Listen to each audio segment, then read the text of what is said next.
Баршаңызға сәлем достар. Ұстап жатқан оразаларыңыз қабыл болсын. Бүгін сіздерге ауызашардың 6-шы күніне арналған жаңа рецепт ұсынбақпын. Бүгін сіздермен бірге манты жасайтын боламыз. Осылай ұнға 2 жұмыртқамызды жарып алып, жақсылап араластырып, тұзды суымызға ерітіп алып, су құя отырып, мантының қамырын илейміз. Мантының қамыры өте қатты да болмау керек, немесе өте жұмсақ болуға да болмайды. Себебі піскен кезде жарылып, езіліп кетуі мүмкін оны. Осындай жұмсақтығы осындай болу керек. Пакетке салып, осылай жарты сағатқа қалдырамын.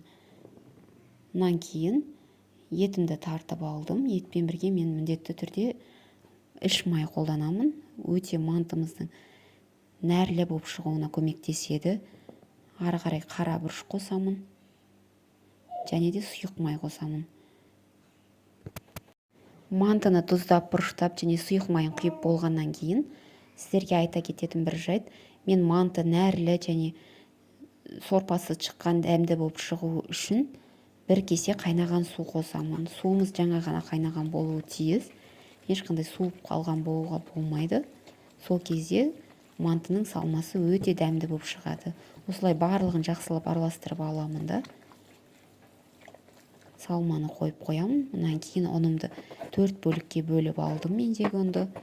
Және де әрқайсысын бөлек-бөлек қайтадан илеп, бір бөлігін жазып, мантыны жасауға кірісемін.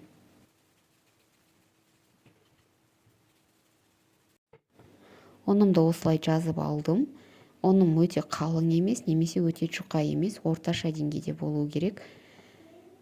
Осылай ұнның көмегімен жазып аламын қамырымды. Қамырымды жазып алғаннан кейін осылай формаға дөңгелектеп кесетін боламын.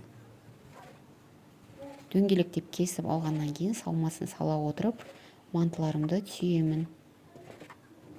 Менде каналымда мантылардың түйудің арнайы видеосы бар. Сол жақтан қалай түйілу керектігін кіріп көрсеңіздер болады.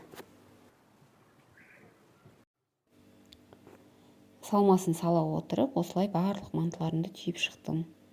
Екі жағын тарта отырып, артық болып кеткен жағдайда салмасы алып тастап отырамыз.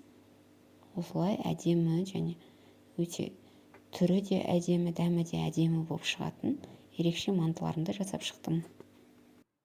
Қонақтарға ұсынғанға да өте әдемі және де өз отбасыларыңызды қуантуға да өте дәмді тағамның түрі. Міндетті түрде отбасыларыңызға жасап беріп қуантыңыздар. Оразаларыңыз қабыл болсын. Тағы да арнама тіркеліп, лайк басып қойыңыздар видеоларыма. Және де арнама жаңа видео шыққан сайын сіздерге хабарлама келіп тұру үшін қоңырау белгішесін басып қойыңыздар. Барлық мантыларымды осылай әдемі етіп түйіп алдым. Өте дәмді және нәрлі болып шықты мантыларым.